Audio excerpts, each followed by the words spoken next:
there's a moment in episode 2 when Louis steps out into the sunlight just for a second and he bursts into flames like the universe is slapping his hand away. And that part gets me every single time. And the part that gets me every single time isn't even the fire. It's the instinct, the way he reacts like a human being dealing with a human problem. He throws milk on himself. Milk. Like as if this is like a kitchen fire or like a sunburn or something and not a supernatural crisis. It's funny, it's horrifying, and it's so painfully human. It's the moment he realizes that his body is no longer the body he grew up with and it doesn't obey the rules that he grew up with, that he can't trust the world to treat him the way that it used to. It's like this in-between moment with like these perfectly human moments that he's having or these human thoughts, but also like dealing with these like supernatural energies. That is not who he was, even if he's still trying to behave like he is. And I've never burst into flames, obviously, but I feel like I know what he might be feeling. I once went back to a hobby I used to love when I was younger, when my knees wanted to bend more, when I didn't feel so Tin Man like. Something that used to feel effortless, comforting, and safe. And the second I stepped back into it, my entire body tensed, like I was walking into a room I had outgrown without realizing it. I tried to keep going through the motions and tried to like make it feel special and like the way that it used to. Instead, it just kind of felt wrong, foreign, almost painful, like sunlight on a skin that wasn't mine anymore. Nothing dramatic happened. I didn't fail. I didn't fall, thank goodness. No one judged me. I just recognized in real time that my old life wasn't going to fit no matter how hard I shoved myself back into it. So when Louis takes that instinctive step into the sun, still thinking that like a human, even though he isn't one, I feel that. The shocking realizations of knowing that your instincts are basically out of date. You know, he did a lot of growing and a lot of changing in a very short amount of time. So I feel like his brain is still trying to like catch up with what happened. The shock of realizing that those instincts are out of date has got to be wild. The moment where you finally understand, oh, I can't just do things the old way anymore. And even worse, doing them the old way might actually hurt me. What I love about the sunlight scene is that it's not metaphorical. It's not subtle. It's the show saying in real time to the viewer, you don't get to pretend anymore. You've changed. And, you know, Louis' body is telling the truth before his mind is even ready to accept it.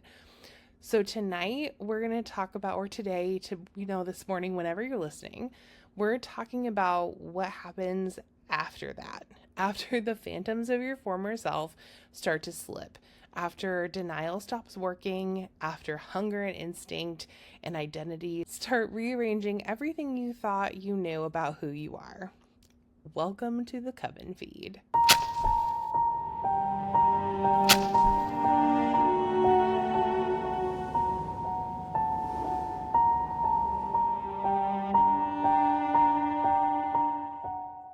Hi everybody, I'm Caitlin, and this is the Coven Feed. Get comfy because we're about to wander into the dark together, like we always do. I'm so happy that you guys are here today, and if you haven't already, I would love it if you would listen to episodes 1 and 2 as well. So welcome to episode 3.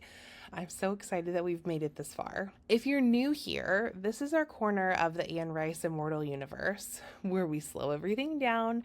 We take these episodes apart from the inside. We look at the emotions, the choices, the power dynamics, the little acting choices that ruin your whole week in the best possible way. And I love how even the smallest shift in expression can crack a scene open and let you see everything the character is trying not to say. If you've already listened to episode 2 of the Coven Feed, you'll know we talked about the pilot as an episode of recognition. So we talked about recognition between Louis and Lestat, recognition between Louis and Daniel, recognition between the audience and this new version of the story, which I'm obsessed with. I think it's why I love the pilot so much. It feels like watching puzzle pieces slide into place before the real chaos begins. This show does an incredible job of really like setting the scene and really like I was saying, put those puzzle pieces into place so quickly. And we talk a lot about world building in episodes of shows like this, and I feel like this show, Interview with the Vampire, builds the world so quickly and brings the viewer into it so fast. And I feel like that's one reason why so many people love it so much. So today we're going to get into episode 2, and it feels kind of like the next step in that journey. If episode 1 says, I see you, episode 2 says, now you have to live with that. I love this escalation.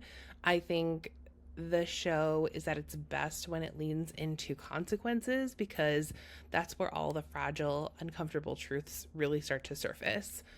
So really quick, just like every episode, quick spoiler warning before we settle in. We're talking about episode 2 of Interview with the Vampire, the one titled After the Phantoms of Your Former Self. We're going to get into details. We're going to talk about specific scenes, and we're going to talk about choices, and I'm going to share my opinion, and I'm probably going to share some opinions from those of you who wrote in. And so we're going to be really getting into the nitty gritty. We're getting into the details. We're going to be stretching the episode out on the table and really looking at it.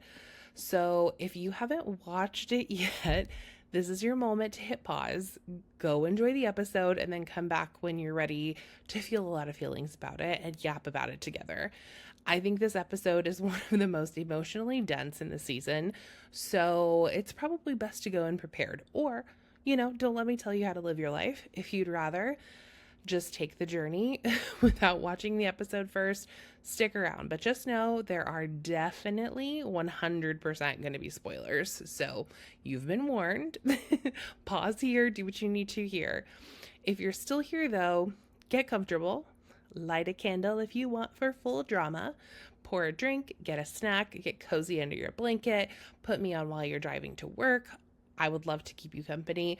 Or, if you really want high drama, fold some laundry while you're pretending you're in Dubai listening to Louis cook you dinner and spill the trauma tea. I love that image more than I should probably. So last time though, I left you with a question. Do you think Louis truly had a choice in the path his life took after he met Lestat, or was he already being pulled toward the transformation long before he knew it? We're going to circle back. I hate that term. We're going to come back to that question in Letters to the Coven later in the episode, because I have some thoughts, and so do you. I'm so excited to see emails in my inbox.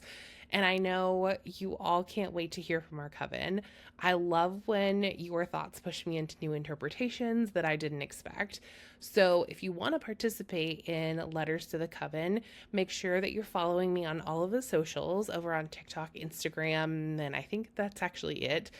And making sure that you're checking out the show notes if you're listening on Spotify or Apple Podcasts or Apple Music, whatever it is. Make sure you're checking out the show notes there. I'm trying to make sure that I'm posting these in different places. So I definitely share in my stories. I'm also going to this week going to make a feed post over on Instagram and probably over on TikTok, where I'm actually posting the question of the week so that you guys can reply right there and make it super easy. I know that a lot of people reached out kind of like day of when I had already recorded this and wanted to participate. So I want to make sure that everybody gets a chance. So make sure you're following me on all of the socials. All of my handles will be in the show notes down below or the description box if you're listening on YouTube. All of that good stuff. It is probably right below wherever you're listening. So before we talk about Letters to the Coven though, let's really dig in and talk about episode 2. The episode where Louis tries to be a vampire and a businessman and a good son and a good brother and a decent person all at the same time. Spoiler, he does not nail it. I think one of the reasons I love Louis so much is because he fails so humanly. He messes up with sincerity. He clings to his humanity just like so tightly and grapples with his brand new existence. And honestly, I love that for the show. I think it would be so boring if he just magically figured it out. The mess is the point. It's the whole point. I hate the mess, but I love the mess. It is all very on brand for me. I'm a bit of a mess, and I would guess if you're here, you might be a little bit of a mess too. Let me know in the comments below. Okay, so we're going to get into the deep dive, and I'm going to take this again like section by section. They may not be in like chronological order, but basically I just wrote notes about some stuff that I wanted to talk about and my favorite parts of the show and how we could all like tie it together. So we're going to start, I guess this is at the top of the episode, but we're going to start in the interview room again. We start where we left off in episode 1. Back in the modern interview. So this is like real-time current Dubai interview. We may not be in Dubai at this time. Maybe? Are we in Dubai? Let me know in the comments. I cannot remember if this one's in Dubai, but I think so. Back in the modern interview with Daniel and Louis and this absurdly beautiful meal that no one's actually eating except Daniel. I think this is one of the funniest and smartest visual details in the show. I love how pointless the food is, how decadent and useless and symbolic, because it honestly highlights how much of Louis's humanity has become performance instead of reality for him. I relate to hosting something that is more about performance than practicality for sure. I'm sure we've all done it before. But I love this choice so much because the food is basically like the third character at the table. You have Louis talking about hunger and mortality and blood, while Daniel is chewing on it perfectly cooked food served by human staff. It's a visual reminder that Louis absolutely, even still to this day, participates in these human rituals. Luxury, hospitality, power. He is not hiding in a basement with a rat. He is a host, and I think he clings to that because it's one of the last pieces of his humanity that he feels like he can still control. One of my favorite little details is when Louis says something calm and composed, and then the camera cuts back to Daniel taking a bite that feels a little too aggressive. It's like he's trying to chew through the tension. I love that Daniel can't help but perform that tension physically. This is how you know that a lot of the directors and writers who worked on this show had a huge theater background, because I feel like every single one of these choices was so intentional, and it really makes every single moment in the show, every word that's written in the script, have like such high volume and high impact. Like every single little detail. I bet I could watch this show a million times and pick out new details to talk about with you guys. In this episode, the interview scenes push harder on the idea that this is a second attempt. Daniel is not just here to record. He is here to correct his own past, to see if he can finally get the truth this time. Louis is here to control the narrative in a way that he could not when he was a new vampire, or newish, I guess, trying to impress a reporter in a cheap motel, that he had met at a bar. I think a lot about how much both of them want redemption from the first time around. And, we definitely have that, redo or do over or controlling of the narrative item to talk about. So there is a moment where Daniel basically calls out the first interview as a failure. He connects back to that line from episode 1 when he says something like, and I don't have the exact line here, but it's something like, let us call it what it was. The first interview was a disaster, something like that. I love that they keep poking at that shared history. It makes this whole thing feel like two men trying to fix something that broke both of them. In episode 2, we feel the gap between what Louis says and what you can see in his face more than ever. When he describes this stage of life as an adjustment period, that is such a polite way of saying, I was falling apart and falling apart a lot and pretending it was fine. I think about that often. How many times do we talk about the worst time in our life as just some like adjustment period because it sounds more controlled? I know I relate to that so hard that it basically hurts. I did that once without even realizing it. I was talking to a friend about a period in my 20s when everything was like falling apart, because that's just what happens in your 20s. If you're somebody in your 20s and you're listening to this, that's just what happens. Wait till you, and if you don't think that's what happens, wait till you get to your 30s and then you'll look back and be like, yeah, that's what happened. So, and if you're avoiding that and you're one of the unique people in your 20s where things are not falling apart, I applaud you. You have your stuff together. I was talking to them about this period in my life and I casually just called it a rough adjustment phase. My friend looked at me like, Caitlin, you were barely sleeping and living on stress and probably caffeine. And she was right. I renamed a crisis so it would sound tidy. I think I was trying to convince myself that it had been manageable when it absolutely wasn't. And just for context, in my 20s, I was in grad school. I was raising a 2-year-old. I was planning a wedding. We were buying a house and probably some other stuff, but a lot of big stuff was happening basically all at once. So yes, definitely lots of fires to be putting out during that time. But back to the interview. So Daniel does not let him off the hook. Every time Louis tries to smooth something over, Daniel leans in with a question that says, I heard you, but I do not believe you completely. Daniel is very guarded, and there is very little trust in this conversation. I feel like sometimes there's almost like pretend trust, but I love how Daniel is basically the audience surrogate for, sir, that is not the whole story. Not even a little bit. And he keeps like poking at it. So there's a moment when Daniel asks for clarity about how much time has passed and what that time looked like. And Louis gives this very elegant answer. You can feel Daniel hearing another story underneath it. He's lived long enough at this point and reported long enough to hear these parts that are missing. I think this is one of the most important parts of their dynamic. Daniel's skepticism is almost like a form of intimacy because he is one of the very few people who pushes past Louis' polished storytelling and insists on seeing the truth underneath. So basically, Daniel, I feel like, is one of the only people in Louis' life or that's ever been around him that's not really like a yes person. I don't really see anybody like in the room with him that is somebody that's going to be like, no, you probably shouldn't do that. Even Armand at this point, even though I don't think at this point we're actually seeing Armand, so that might have been a little bit of a spoiler. Oops, if you're kind of watching these consecutively. But when we get there, even like his partner, is not necessarily like telling him no, but he's almost like manipulating the story.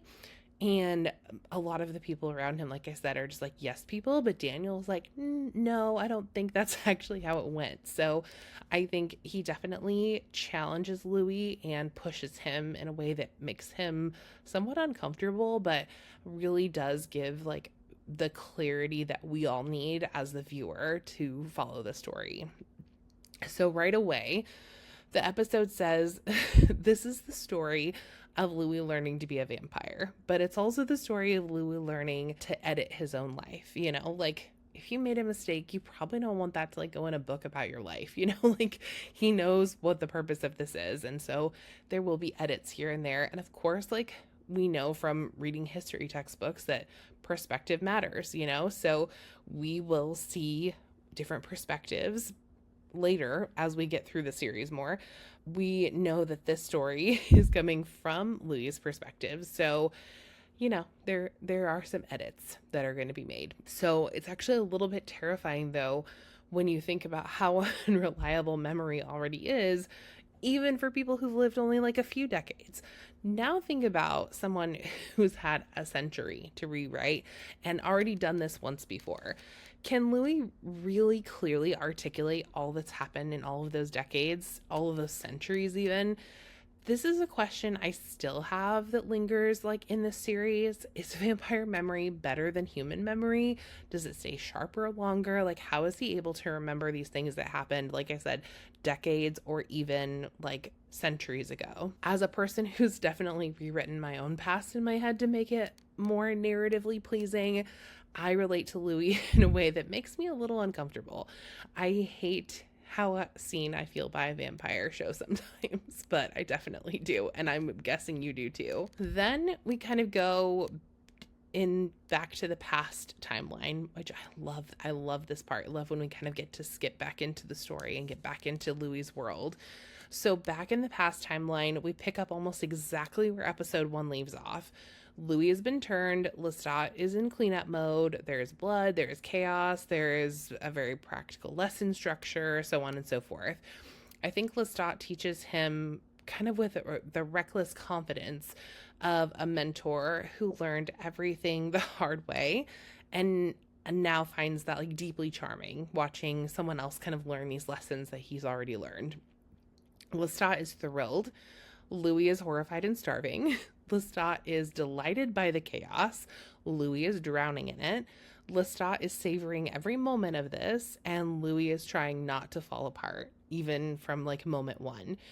The sequence where Louis tries to go out in the sun, which I touched on at the top of the episode is kind of our little cold open, is such a perfect example of how the show blends horror and dark humor. So like I said earlier, watching him step into the light, immediately burst into flames, and then frantically fixing it or trying to fix it with milk is so human that it's hilarious. Of course he reaches for the most normal everyday thing in the kitchen. Of course, I mean, it wasn't in the kitchen, it was on the street, but you know what I mean. Of course he tries to treat a supernatural injury like a cooking accident. Like it just blows my mind. I love this scene so much. It might be one of my favorite bits of vampire slapstick humor ever filmed. I love this scene because it turns like this terrifying supernatural moment into a painfully relatable human action. Like, oh my gosh, I just burned my hand on the stove and now I need to put milk on it. Like, oh no, I stepped into the sunshine. I need to put milk on it. You know, it's so relatable. And that blend of horror and comedy is exactly what makes this show feel so alive for so many reasons. I think that moment is one of the first times we really see the comedy in Louis' transformation. It is awful, right? But like, it's also funny in that way where you laugh and wince at the same time. And you know, it's also like a dark gift. You know, we know that what has happened to Louis is a dark gift. I love when the show lets all of those tones sit together. I also think Jacob Anderson, the actor who plays Louis, absolutely nails the I hate every second of this energy and like just the turmoil that Louis' character is in. Lestat, meanwhile, finds this both like concerning and I think kind of adorable. You know, he's in that honeymoon phase of love. And so he's also got this like fledgling vampire that he's trying to train to be a vampire. And so I feel like with all of those things and components at play, you know, he finds it both endearing and concerning. So he scolds him, he laughs at him, he teaches him. So you can feel that Lestat has done this before with other fledglings. There's kind of a rhythm to his lesson. I just love how smug he is about this teaching style and about like what he already knows and what Louis doesn't know, and how, you know, we'll see that he is withholding information until he's ready to share it with Louis, that kind of thing.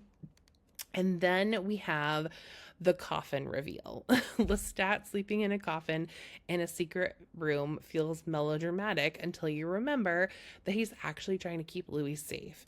This is their new version of domestic life. Instead of picking out paint colors, they're picking coffin locations. I think this is like peak Gothic storytelling or peak Gothic domesticity. And I ate it up. I ate up every moment of this scene. I loved it so much. When Lestat tells Louis he can sleep in his coffin and casually adds that Louis can be on top, it is that perfect line that has lived rent-free in all of our brains since the episode aired. It's flirty and funny and also a clear statement. They are partners. They are lovers. There is no coy subtext. It is text. I love how unapologetically queer the show is. I hate how long we had to wait for TV to catch up to love in all of its forms. And, the whole love is love. I hate how long we had to wait, but I'm living for this. I love how comfortable Lestat is with that. He's not making it a huge, like, forbidden thing. He's like, yes, you're my companion. Climb into my coffin. Do you want to be the top or the bottom? Like, the show is very deliberate about this. It wants you to see this as a real relationship in a real domestic space, just with, a lot more blood. One of the main tensions in episode 2 is Louis trying to pretend that he can keep up his old life and keep things mostly intact. He still runs the business for the time being. He still visits with his family. He still deeply cares about his sister and her unborn baby. He still thinks he can show up to church and family dinner and keep the secret in his chest like it is just like an uncomfortable thing that he has to push aside, or like some uncomfortable thought that he has to bury like so many others. And I think this is one of the heartbreaks of the episode, watching him try, watching him hope, watching him believe that he can compartmentalize the impossible. And, we slowly watch, and we'll kind of discuss that more, but we'll slowly watch him realize that like he can't have one foot in one world and one foot in the other. And again, I think that is like a really heartbreaking part of this story. We can feel him like constantly making deals with himself. If I only feed on the people who deserve it, if I only do it in the shadows, if I'm careful, if I'm controlled, then maybe I could still be the version of Louis that everyone expects me to be. Maybe there's some morality to this. He is still carrying so many expectations for who his family needs him to be.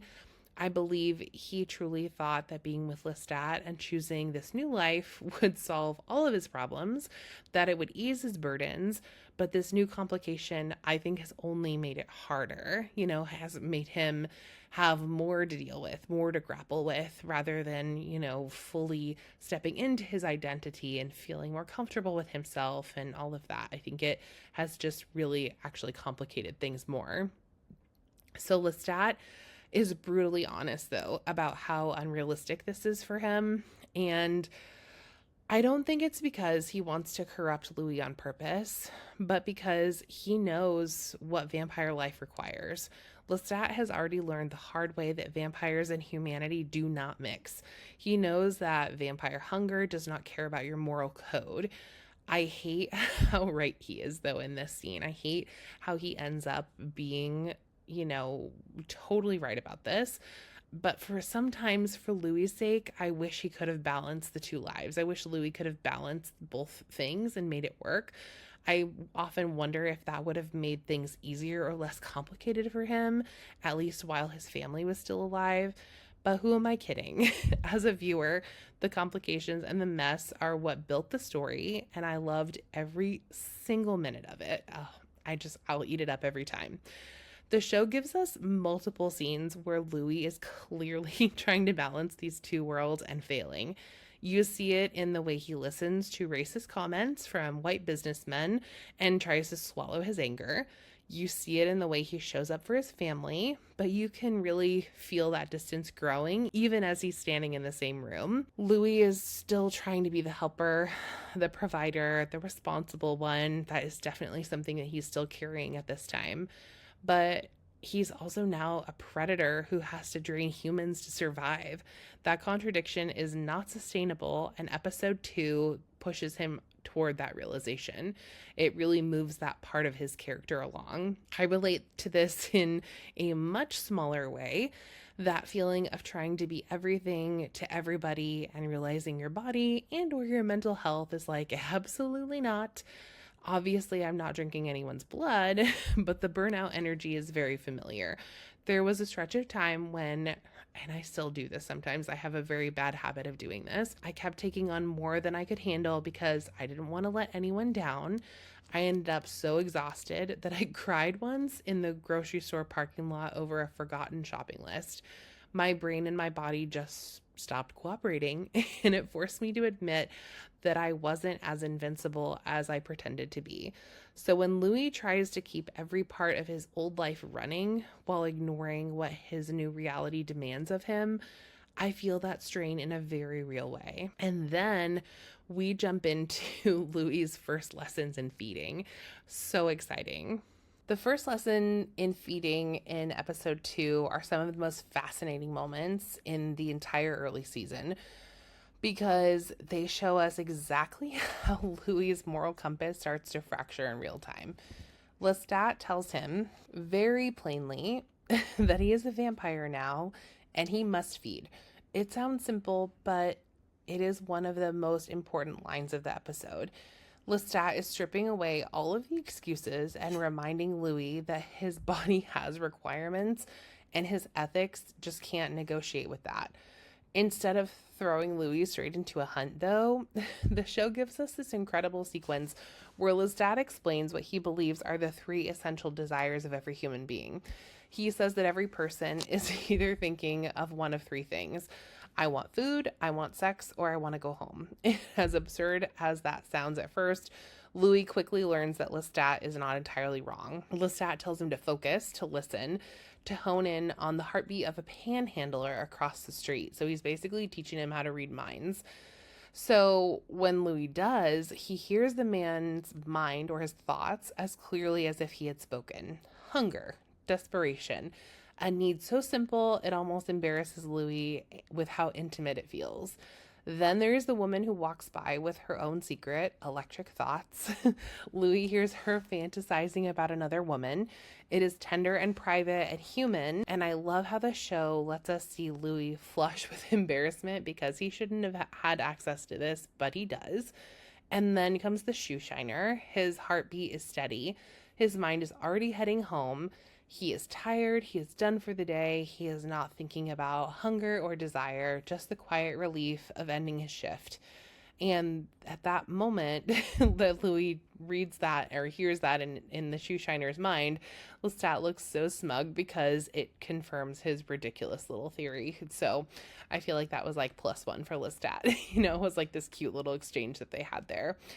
Louis's unwillingness, though, to separate from humanity becomes the other half of this feeding lesson. He still clings to the idea that he can be exactly who he was.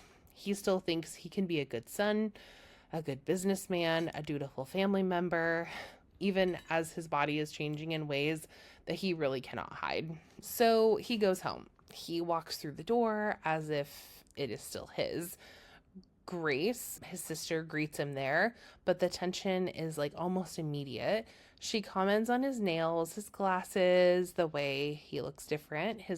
She says his eyes look like church windows, the way he feels different. And Louis hears her thoughts without like meaning to, her judgment, her suspicion, her disappointment, and the little cracks in her voice that actually reveal more than her words. But he also hears 2 heartbeats of her unborn babies. He hands her a bundle of cash as the dutiful, caring brother in this scene. But this interaction and, their relationship shows us like the deep fractures that are happening in his family that are pulling Louis further and further away from that human life. Another crucial moment in Louis's early feeding journey is when he meets with Alderman Fenwick's attorney, Mr. Carlo, and he met with him to discuss, some business. The entire interaction is coded in that southern politeness, masking something ugly underneath. Carlo is impressed by Louis's intelligence, but in that condescending, backhanded way that white men in power often use with black men they considered exceptions rather than equals. When he calls Louis an exceptional, and there's an N slur here, you can practically feel Louis's body go rigid. It is the kind of insult that pretends to be a compliment. So it's very offensive, but it pretends to be a compliment, but still is like, I'm above you kind of thing. The kind that stings because it exposes exactly how you're seen. And Louis's reaction, the sudden overwhelming rage that surges out of him and ends in Carlo's death, is the first time his like vampiric hunger and his human fury collide in a way that he absolutely can't control.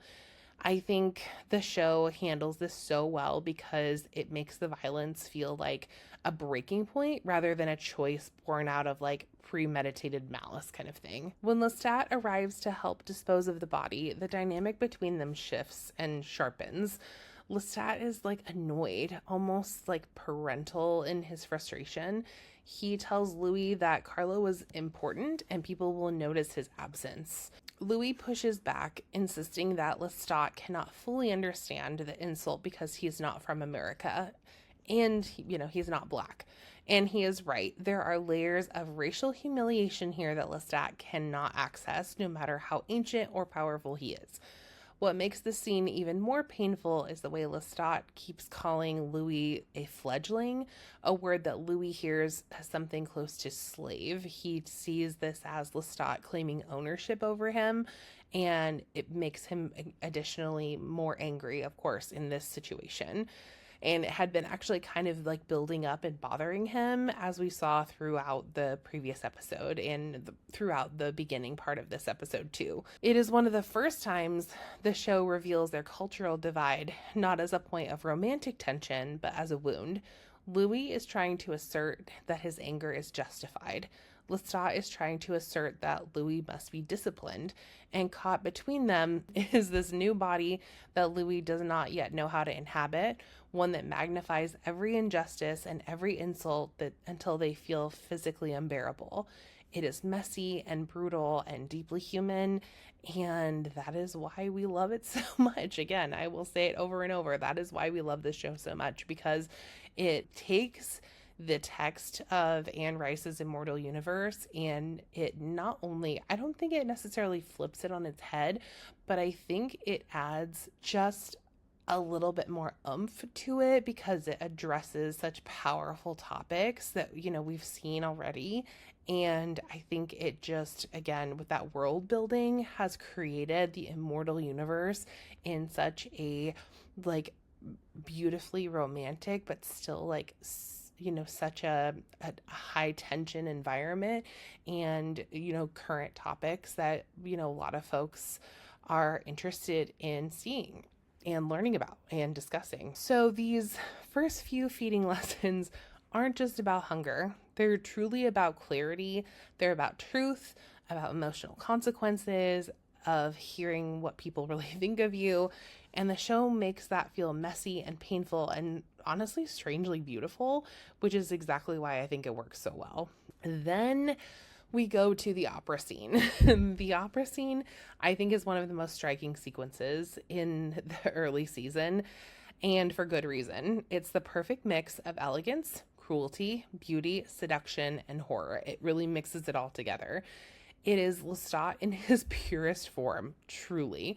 I think this opera scene is like really paints a picture of who Lestat is right off the bat for the audience, as if we didn't already know. I mean, I think we all had a pretty good idea, but this really shows like all of the different complex sides to Lestat. I think it is Louis at his most overwhelmed. It is the exact moment where the show stops hinting at the darkness underneath and fully lets you see it breathe. Louis sits in that velvet theater, surrounded by wealth, culture, and refinement, but nothing feels comfortable for him. I love how the show uses the opera as a symbol of everything Louis is supposed to admire and everything Lestat has already grown bored of. He's been around for so long, I would get bored too. How many times can you see the opera and have a good time, even if it's like incredibly opulent and you're in like the best seats in the house? The space feels incredibly rich and opulent, but it's so isolating. Louis is watching a performance on stage, but he is also watching a performance that Lestat is putting on beside him. I think that is what makes the scene so tense for me, because Louis is caught between wanting to understand this world and realizing he may never move through it with the ease that Lestat does. I hate how obvious the power imbalance feels in that theater, and I love how clearly the show lets us see it without ever saying a word. Again, so powerful. Every single selection of, dynamic between the characters, of setting, of words said in the script. Each and every one has so much power that this particular moment doesn't even need anything. It's perfect. The tenor in the opera becomes the center of that tension. He is talented, but he's not talented enough for Lestat's taste. He's confident, but not confident enough to mask his flaws, and Lestat cannot stand it. I hate in this scene, though. This is part of the reason why I love to hate Lestat. He is probably one of my favorite characters, but I hate how petty and childish he becomes in that moment. And I also honestly love how revealing it is, though. His cruelty is not random, it has a pattern. He is definitely a connoisseur of beauty who cannot tolerate mediocrity. Like, it's his way and it's perfect or it's nothing. And when he is bored, people die. That's just how it goes. But Louis is already strained. Like I said, we could see the tension growing throughout the episode. He is hungry, he is confused, he is trying so hard to keep his humanity intact. And here is Lestat openly fantasizing about killing a man in the middle of a public performance, like it's the most natural thing in the world. When Louis tries to scold him or rein him in, Lestat brushes him off with his combination of affection and condescension that makes my skin crawl, in the best narrative way, of course. This scene is a perfect example of why I love Lestat for being unapologetically who he is, but I also hate him for his, well, I guess for his nature, I guess. It is his nature. That's just who he is. So he's one of those characters that I absolutely love to hate. I don't think we would be frenemies, but I do think he would be like a toxic ex-boyfriend in my circle somewhere. That's just how I see Lestat for me. Okay, so the scene becomes a visual and emotional tug of war. Louis is horrified. Lestat is delighted. Louis is trying to blend in. Lestat is trying to show off. Louis wants to disappear, and Lestat wants to be seen. So we see a lot of these contradictions. By the time Lestat finally brings the tenor back to their home after the performance, the tension has been simmering for the entire show, for the entire performance. The poor man barely gets through a few bars before he stumbles over the same note that irritated Lestat at the opera. And that is when Lestat snaps, as we know. He kills him right there. Or I guess he doesn't kill him. He begins the process of slowly torturing him right then and there in their living room with this over-the-top flourish that feels equal parts like artistic critique, violent indulgence. It is theatrical, cruel, and almost absurd in the way only Lestat can make murder look like dramatic correction. And the worst part is that it still feels shocking and inevitable at the same time. Like, we have been watching Lestat prepare for this kill since the moment the tenor first stumbled over that note. But part of me was like, maybe he's gonna let him go. I don't know why I thought that, but it's theatrical, but it's intimate. It's a kill stage like a piece of art. And what makes it even more disturbing is that Lestat clearly thinks he is correcting an artistic flaw and not ending a man's life. Like, that's kind of how he sees it. Louis' reaction in this whole thing is pure devastation. He's disgusted by the violence, but he is also horrified by the pleasure that he feels at the taste of blood when Lestat shares it with him.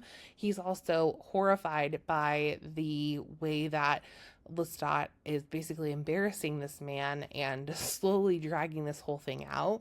I think this is the moment where Louis realizes that his morality is slipping through his fingers faster than he can catch it, because of what he has become.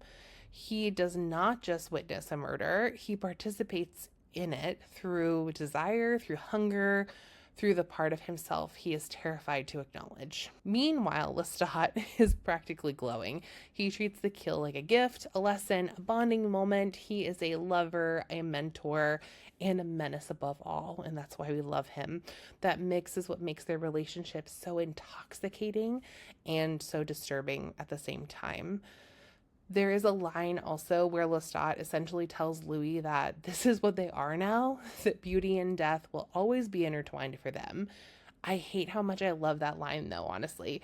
It is predatory and tender at the same time. We know Lestat is toxic, but this line definitely shows that for sure. It's deeply romantic and deeply toxic, which is exactly the gothic energy the show excels at, especially in the Lestat world. The opera scene is the moment where Louis can no longer pretend that he can stay in the human world and in Lestat's world at the same time.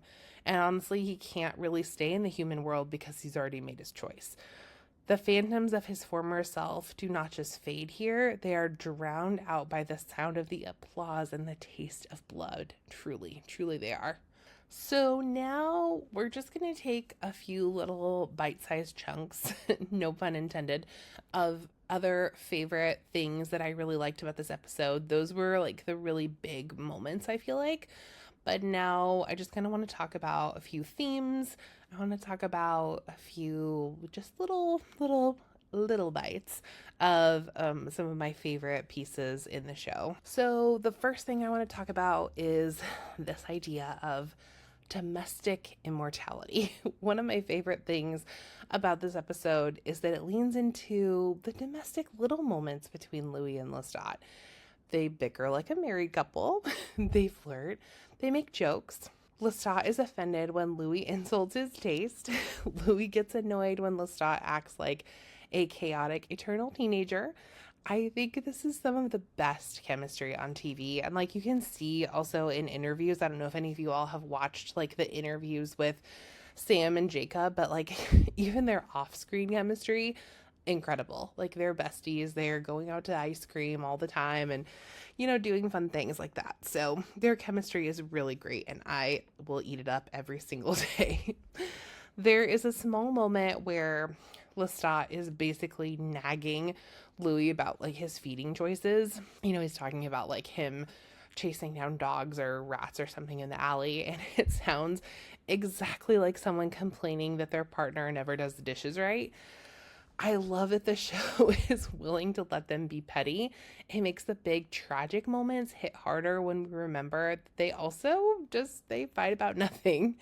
These scenes matter because they really ground the story. If it was just grand speeches and dramatic kills, it would be fun, but not as emotionally real.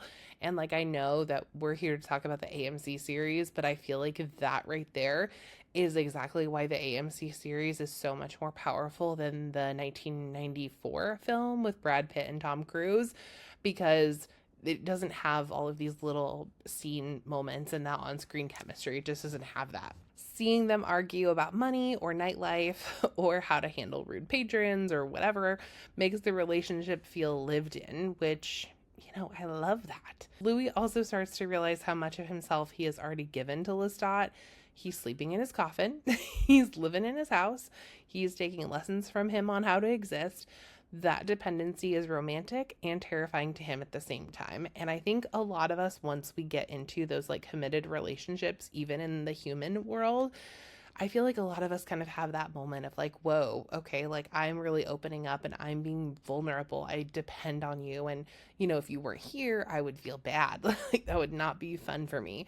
So I think that dependency, like, you know, like it is for everyone, is romantic and terrifying at the same time. And this is on another scale, even from what any of us could even fathom. I think this is where Louis starts to lose sight of the line between love and surrender. I think this is where we start to see that Louis is not just like a victim of Lestat.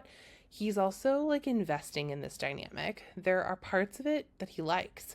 He likes being desired by Lestat. He likes being open with him about his sexuality. He likes to feel that comfort. He likes being important to someone. He likes the power, even if he hates the cost. The next thing I want to talk about is how racism is addressed in this episode. And I just want to put a quick disclaimer here. Like, I'm a white woman talking about how racism is being addressed in this episode, and so I'm fully open to critique. I'm fully open to discussions about this, but I just want to put that caveat that I know that I'm speaking from a place of like internalized bias, and I'm not the expert in the room, but again, definitely open to having those conversations. And this is just a little bit about what I saw in the episode. But if there's anything that I'm missing, feel free to let me know. The scenes in the business setting are painful in a different way. Oh my gosh, it's like shocking almost to see this happen in real time. Louis is now a vampire, right? Like, he could kill any of these men in like 2 seconds. And he still has to sit there and listen to the racist garbage from Alderman Fenwick and the others. And that just makes me want to come unglued sometimes. This is where the show is so sharp about power. Louis has supernatural power. He has the ability to be the most powerful dude in the room, but he still lives in a racist society that limits him. Alderman has structural power. He can shut down Louis' business. He can harass his family. He can make life harder for him. There is a line where Fenwick uses a slur and talks about keeping certain people in their place, and I absolutely hate that scene in the best possible way. It's supposed to be hateful. It's supposed to make you want Louis to snap his neck on the table. Lestat keeps telling Louis that he does not have to tolerate this anymore. You can feel how tempted Louis is to using his new strength to make that problem disappear, but you can also feel like how conflicted he is as the provider of his family and like still wanting to exist in this human space and still like have the respect of these people. The episode uses these scenes to show how becoming a vampire does not magically solve your real world oppression. It gives you new options, sure, but it also gives you new consequences. I think that one of the most interesting things about this adaptation is that it doesn't pretend that immortality erases racism. It just changes the tools you have to respond to it.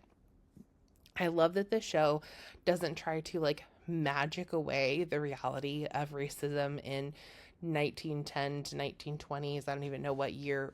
It fast forwards or goes very quickly. I feel like we're on vampire time. So somewhere 1910s, 1920s, southern United States. It doesn't just magic that away.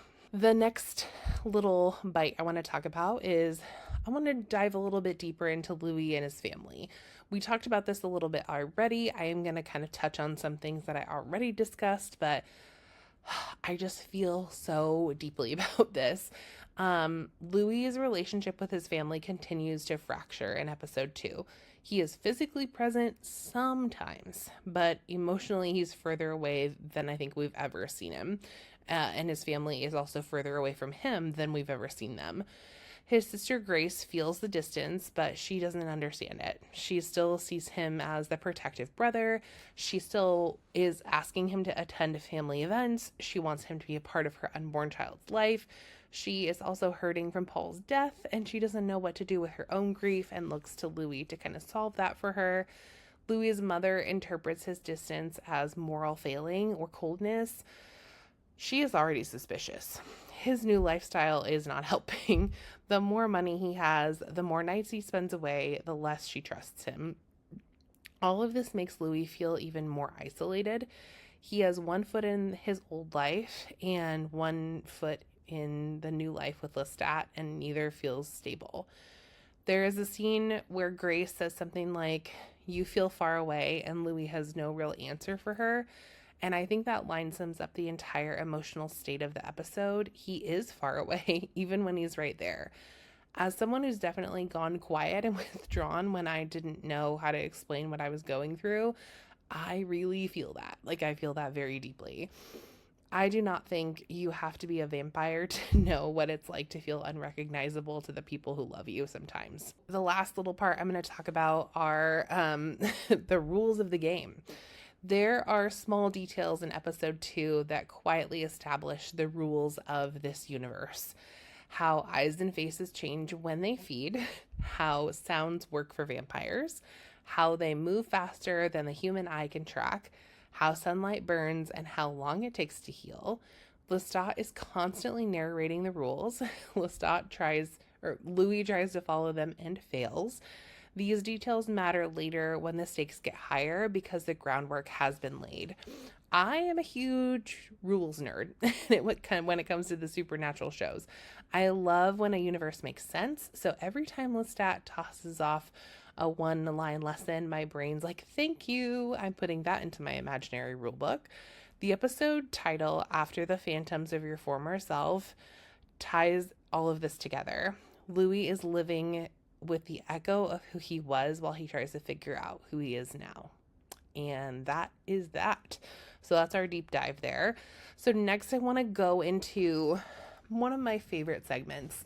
This one is going to be so much fun and I'm so excited about it. So I touched on it a little bit last time. We talked, this is called the Dark Archive, this section of the show.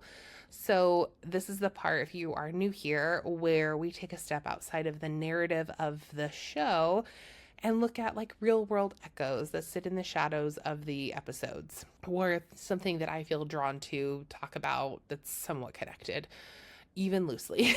Just something fun. Last time we talked about Storyville and how that real life historical context connected to the show. So for episode 2, I wanted to bring you something different, something a little modern, a little uncanny, a little bit what might happen if the hunger Louis feels in the episode slipped into our world.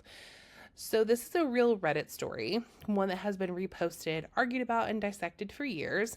And it's the closest thing I found to a true vampire encounter that carries some strange emotional charge episode 2 is built on. It carries that same emotional charge that episode 2 is built on. So I'm going to read you the story in full, and then I have a few things I want to say about it, and then I have a few questions for you that you can leave in the comments, or you can email them to me, or whatever you want. I'm not like a Reddit podcast, but I do love the Reddit podcasts, and I thought it might be really fun to include this story into the show. So here we go. So the story is called The Woman in the Park Who Said She Was a Vampire. Interesting. And when I found this, it says it was adapted from a real r/paranormal post. When I was 16, my friend and I were walking through our local park at night, just doing what bored teenagers do. The park was pretty much empty, the air was cold, and we were mostly just talking and killing time. That was when we saw her. In the middle of the grass, under one of the lamps, there was this woman dancing by herself. She looked like she was in her mid to late 20s. She was wearing what looked like traditional Chinese clothing, long and flowing. And she honestly may have been one of the most beautiful people I have ever seen in real life. At first, we both assumed she was drunk or high because who else spins around in the dark alone like that? We were still trying to decide if we should walk past or turn around when she suddenly noticed us and ran right toward us. It scared the hell out of me.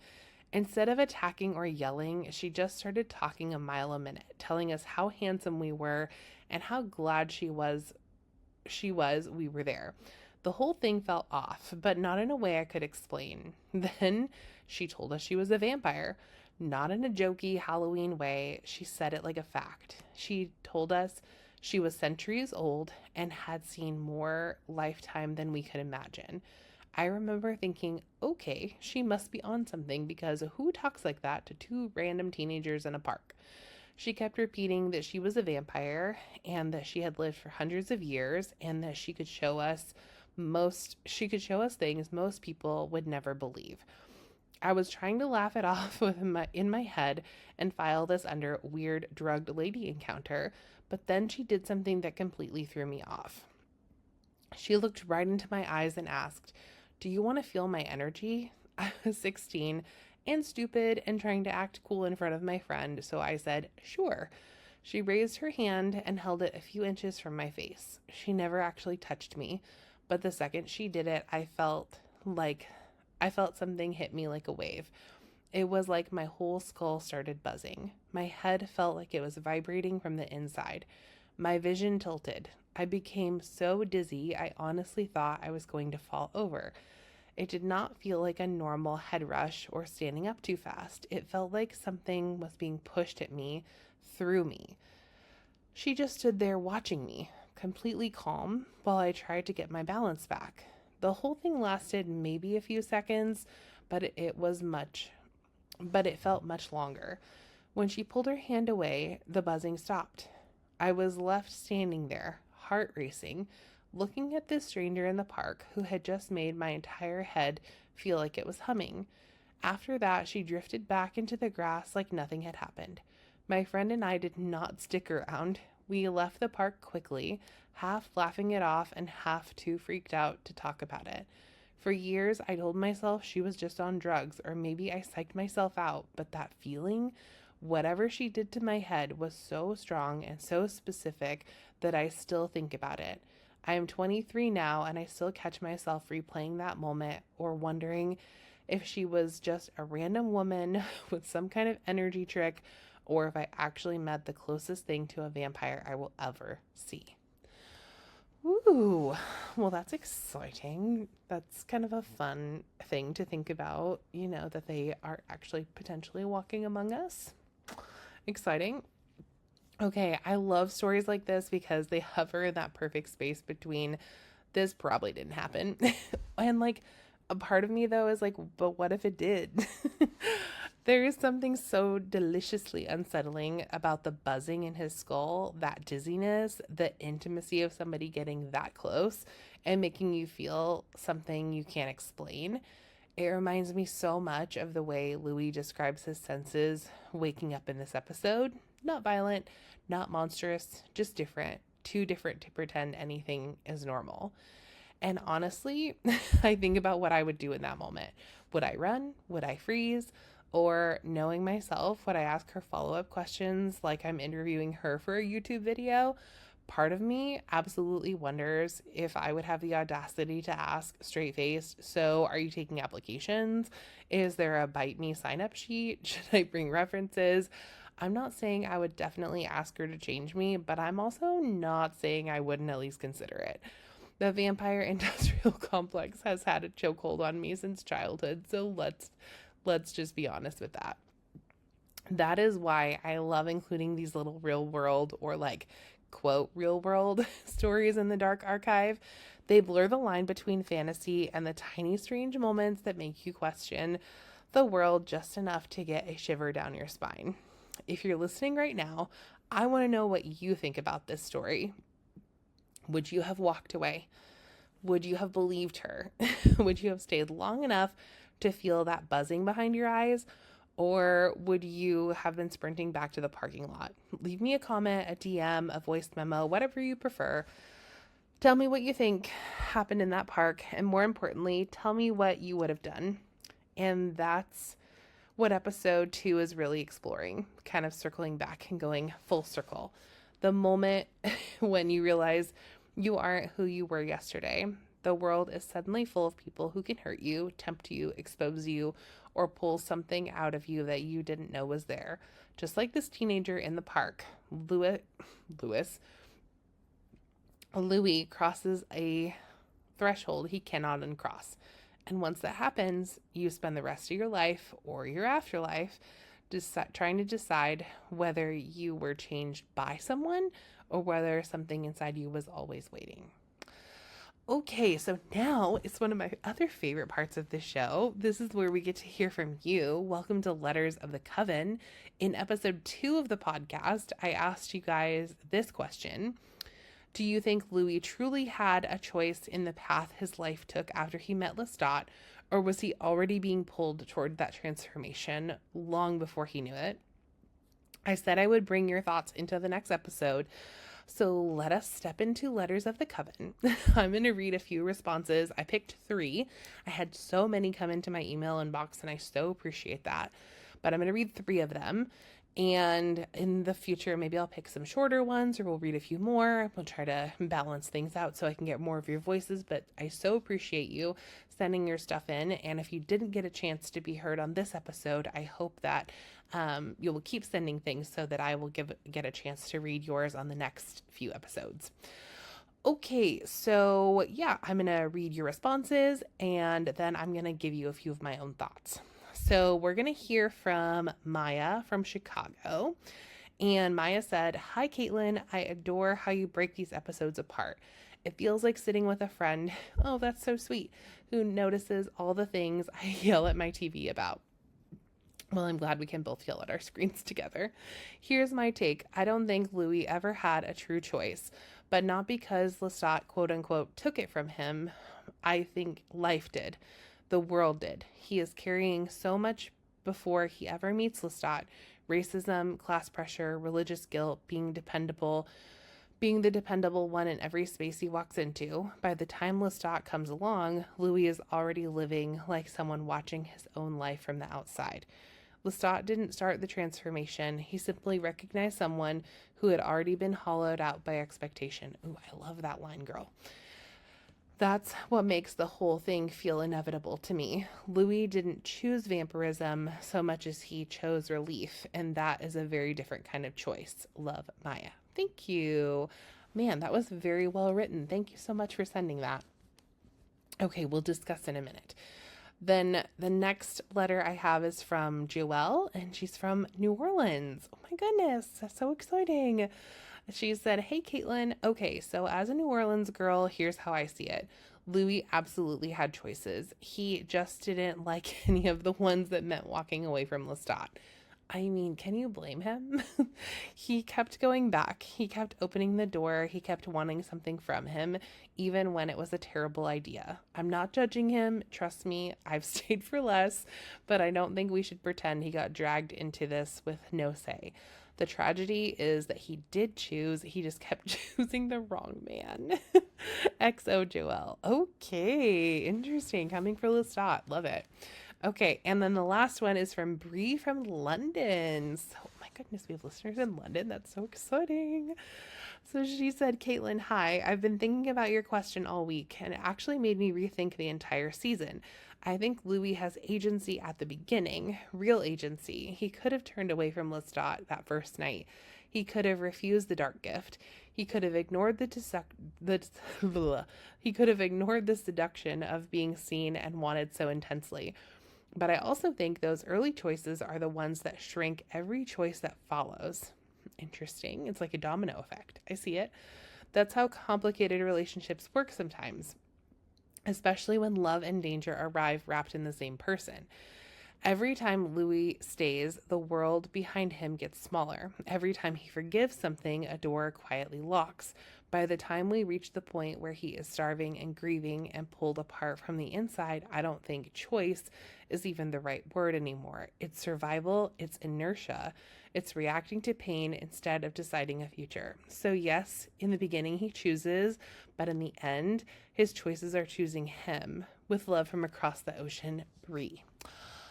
Okay, so I took notes. I've been reading and rereading these letters throughout the week as I've been planning this episode, and here are my thoughts. So I love how all three of these letters sit together. You have Maya, who says that the real lack of choice started long before Lestat in the way the world treated Louis. Then we have Joelle, who reminds us that Louis is not just a helpless object in the Lestat orbit. He has agency and makes choices that hurt people as well. And then you have Bree, who points out that choice can shrink over time in intense relationships, especially when hunger and trauma are involved. Totally get it. But my own take lives somewhere like in the overlap. So I think Louis is someone who has been told his whole life that he exists to carry other people's burdens. That's what I think. Family, business, community. We kind of talked about this and like where his role is in the family and in his life, I guess. If you were raised to believe you do not get to want things for yourself, the first person who looks at you with hunger and says, "I want you to feel like fate," the first person who looks at you with hunger and says, "I want you," can feel like fate. Is it fate though, or is it just the first time someone has touched your sense of self in a way that feels alive? That's the messy part. I think we underestimate how powerful it is when someone finally desires you in a way that feels all-consuming. This is kind of like, I know Louis is older, but I feel like this is almost like that first high school or middle school relationship where like We all have different roles to play in our family. We are all like evolving into our sense of self and like figuring out who we are. And then one person like shows us interest or responds back to our interest. And, it's very like dramatic. It's very like high emotion. And I feel like that's a lot of what we see, especially in like the early days of the Louis and Lestat relationship. I also think there's a line that Louis crosses in episode 2 where his ability to make clean, rational decisions just kind of disappears.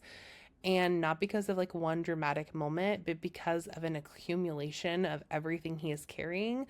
The business pressure, the racism he swallows daily, the hunger he can't control, the shame of slipping away from his family, and the disorienting intensity of being tied to someone like Lestat. By the time he kills Mr. Carlo, you can feel he isn't choosing from clarity anymore. He's choosing from instinct, fear, anger, and sheer emotional exhaustion. And that's got to be like an awful place to be. It's that awful place where you're still technically making decisions, but they're coming from the version of you that's like in survival mode. That's what I feel from him, instead of the version of you that actually knows what's best or has like taken a moment to step back and really think about these choices. I relate to that so much. I've absolutely made choices in survival mode that made sense in the moment and felt impossible to defend or get out of later. I would love, though, to keep hearing from you all, to hear from your voices and your love letters and your letters and your voice notes and all the things. You can email me at thecovenfeed@gmail.com, or you can send me a DM on Instagram or TikTok, or you can put these in the comments, like whatever works for you. I will keep your name anonymous if you want me to. I would just love to hear from you. So let's keep the coven growing. And for next week, the question I would like to leave you with is, do you think Daniel is trying to understand Louis or expose him? And I can't wait to hear what you think.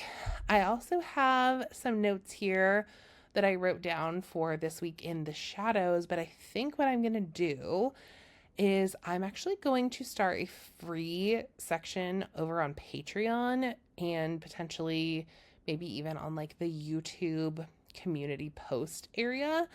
And I'm going to put these there, so you can come find me over there, and we'll do This Week in the Shadows, which is basically like recent news and fandom buzz. We'll put that over there because we've been here for a long time, friends. So we'll just jump into our final reflection, circling back to episode 2 and kind of rehashing it. What is this episode really doing beneath the plot? So episode 1, again, it was about recognition, seeing someone and being seen in return. Episode 2 is about appetite. Not just appetite for blood, but appetite for autonomy, for dignity, for rest, for a love that does not feel like a burden you have to earn. Louis spends the entire episode trying to hold on to every phantom of who he was before this transformation took hold. He trying to hold on to the thought of being a good son, a good brother, a respected businessman, a moral man, even though he was working in the brothel already, but like the facade of that, and the steady provider. The problem is that all those identities were already cracking under the weight of someone else's expectations. So he was already trying to do all these things, but they were already like not quite, the expectations were not already being met. Vampirism doesn't corrupt a perfect life. It exposes the fractures that were already running through it. Louis was stretched thin long before his fangs came in, for sure. When I think about this episode, I keep coming back to its title, After the Phantoms of Your Former Self. There is something painfully human about that idea. We all carry phantom versions of ourselves, the child we were supposed to be, the adult we perform for others, the hero of our own story, the good version of ourselves we cling to in the dark, the, the good son, good daughter, whoever we are, that kind of thing. But sometimes those phantoms fade slowly, and sometimes they're ripped away in one messy, undeniable moment, a bad decision, a breaking point, a night that changes everything, an argument, etc. For Louis, that ripping begins here. So thank you so much for spending time with me. I love building this space with you. I love that we can sit with these scenes together and ask what they mean, not just for the characters, but for how we think about hunger and power and identity in our own lives. This is my favorite part of making this show, holding these stories up to the light with you. Next time, we step into episode 3, and that one is going to ask very directly what it means to fear your own nature. So, until next time, I'm Caitlin, and this has been the Coven Feed. Stay with us in the shadows and join the Coven.